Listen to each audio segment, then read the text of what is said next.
Is something that 5 just seconds. happens during playtime at home. Hannah Battah, ABC News, New York. And take. 7 News on your side at 5 a.m. Mics are open. Right now on 7 News, new developments in the shooting death of a man living in a Maryland senior living facility. What we know about the suspect now in custody and his connections to the victim. All right, well, should school resource officers be in elementary schools? That is the question up for debate in Loudoun County. You'll hear from both sides on the way. And rain is back in the forecast starting today when it's expected to move in. And we can see our next chance for camera 4. I mean, this mic is open. And I know. dissolve.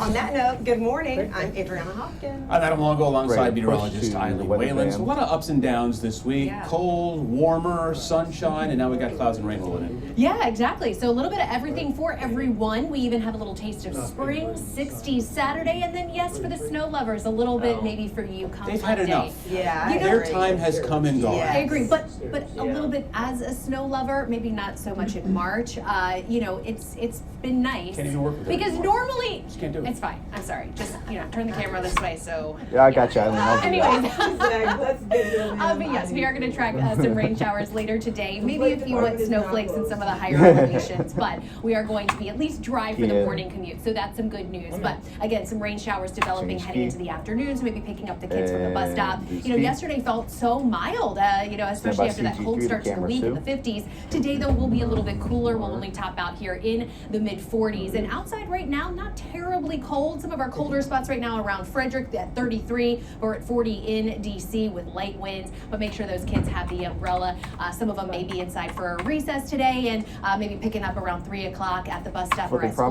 Definitely could be a little bit wet. Adam's mic is open. Take. All right, let's see what's shaking out there on the roads this morning at 5:02 a.m. I-395 northbound. You're dealing with a crash here in Alexandria. Volume starting to pick up a little bit. Can you We've flip got around, two sir? lanes open through there, but you see Thanks. over there the green lines moving through there. So not really Number causing CG3 that much of a delay at this point. Hopefully we can get that out of the way here pretty soon. I-295 northbound. Crash reported in southeast at the 11th Street Bridge, so you can see traffic volume is starting to back up there a little bit. So another one that they're going to have to clean up soon, or else this is going to cause problems here as well. Out of the Capitol Beltway, a stalled tractor trailer in McLean's got the right lane blocked there at the Dulles Toll Road, but you can see the traffic leading up to that. Not a lot of folks out there this morning, so not causing any problems right now at least. New developments in a tragic case that has gripped Montgomery County for more than a week. This man you see here, 22-year-old Marquise James, is now in custody in connection with the shooting death of an 87-year-old man living in a senior living facility in Potomac. Now, police put out video of a suspect in the shooting, appearing to have long hair. Police now believe this person is Marquise James, and this isn't the only crime he's accused of committing. We'll have more on that in a moment. Now, the victim in the shooting at the senior living facility is millionaire philanthropist Robert Fuller. He was killed on Valentine's Day. Fuller was spending his final years in Maryland after a long and successful career as an attorney in Maine. Now the suspect in his death is set to face a judge. A high-stakes bond hearing today could determine what happens next. And 7 News' John Gonzalez is live with what to expect. Ready to flash right at 5 full and flash. Hey, Adriana, good morning. And this has been such a mystery here in Montgomery County for over a week. And in just hours, 22-year-old Marquise James will be inside this courthouse here in Rockville for a bond hearing that could really shape the course of what is now 2 high-profile cases here in Maryland. Prosecutors allege James, a medication technician at Cogier of Potomac Senior Living, killed 87-year-old Robert Fuller Jr. inside his apartment on Valentine's Day. Fuller, a former attorney and noted philanthropist, was found with a gunshot wound to his head. Investigators say nothing was stolen and the motive remains unclear. Detectives point to surveillance video, wigs recovered during searches, and ballistic evidence, they say, links James to the crime. Authorities say that same firearm was used in Baltimore Tuesday when a trooper with the Maryland State Police was shot during an early morning traffic stop. The trooper survived. Prosecutors are expected to argue that this man is a danger to the community and should remain held without bond. Police had already talked to James days earlier. And flash. One of the staff members that was spoken to by detectives was a medicine technician at the Cogier facility by the name of Marquise James. Mr. James advised the detectives that he had worked the previous night and that he administered medicine to the victim and his roommate as per usual. 10 seconds. The scene that day was processed and evidence was collected from Mr. Fuller's apartment. It did not appear that anything had been taken from inside the apartment. Take. Now, beyond murder and now attempted murder, prosecutors say James also faces felony assault and firearm charges. Investigators say he worked at the senior facility since October, administering medication to the residents there, even days after the murder of Mr. Fuller. That's crazy. Reporting live, John John's Gonzalez, mic is 7 open. News. And logo. And to an update now on that stabbing rampage in Fairfax County. The victims and the suspect have been identified when police got to the apartment on Persimmon Drive Monday. They say the 54-year-old suspect was in the process of stabbing his son-in-law. That's when an officer shot and killed him. His son-in-law remains in critical condition. The suspect is also accused of killing his wife and daughter. His 1-year-old grandson, who was in the apartment, is now with Child Services. A tense and at times heated meeting between Loudoun County parents and the sheriff's office. They met last night to talk about a proposal to put school resource officers in elementary schools. They're already in every middle and high school in the county. Sheriff Mike Chapman has been pushing for this expansion since 2019. He said last year his deputies responded to 1,500 calls at elementary schools, and that takes away SROs at other schools. Here is some of the discussion from that meeting. But is your plan, if we are to expand the SRO program, this runs 45 seconds. Plan to ensure that we are not resulting with disparate negative impact on our students of color and their families? Those findings are very real. What they come back to is they come back and they say that school resource officers should not be involved in school policy infractions and school discipline, and we 100% agree with that. As a long-time ER trauma nurse and ICU trauma nurse, I can tell you that the howling screams of parents who are bending over their dead child to violence never reach their head.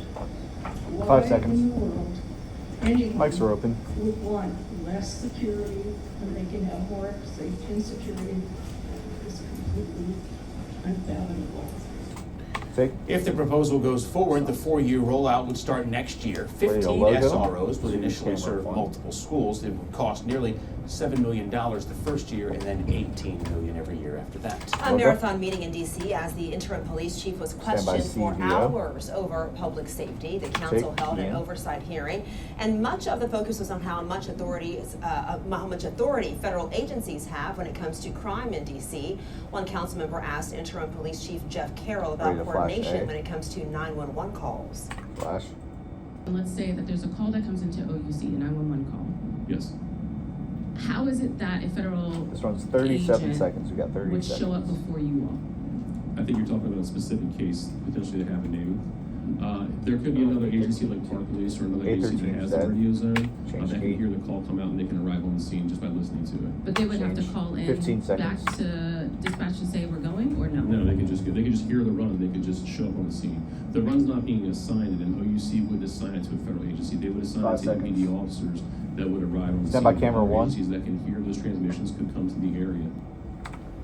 Well, this all comes as the council considers a new Stand by bill that CG3 would to expand camera public 4. access to DC police body camera footage if the video captures federal agents using force. Right now, DC law only requires a release if an MPD officer is the one who used force, not a federal agent. The council is expected to vote on this next week. I'm John Rogers at the Alert Desk with a story we'll be watching today in Maryland. In a few hours, a Maryland State Senate committee will be holding a hearing for Kania's Law. It's a bill named after 16-year-old Kania Ward, a child in foster care who died by suicide in a Baltimore hotel last September. Ward's family turned to the state to help with her mental health struggles, and today her mother is expected to testify in support of House Bill 980. It strengthens controls over how foster care kids are monitored and requires background checks and prevents children from being placed in unlicensed settings like hotels.